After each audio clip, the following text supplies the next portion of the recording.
Everyone সবাইকে ছোটোখাটো mini সিরিজে ওয়েলকাম। আজ সকাল সকাল উঠে পড়েছি। আজ তখন বাজে ঘড়ির কাঁটায় ঠিক 5টা, তখন উঠে পড়েছি।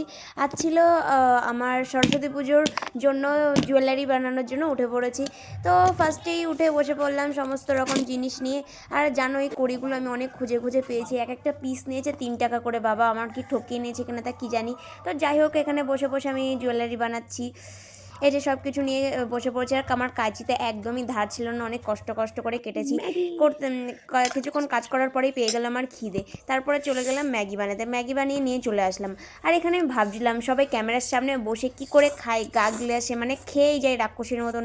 আজকে আমিও খেয়ে নিলাম ক্যামেরার সামনে বসে, বাবা গো বাবা। তো তারপর অনেকটা বেলা হয়ে গেছিলো। তারপর তাড়াতাড়ি করে বানিয়ে নিলাম আমার এই হাটটি। তো জানিও হাটটি কেমন হয়েছে। আর দেখো হাটটি বানানো হয়ে গেছে ঠিকই, আর আমার খাটের অবস্থা দেখো কেমন। আর আমার যেহেতু কোনো স্ট্যান্ড নেই, আমি কৌটোটার উপরে রেখে ভিডিও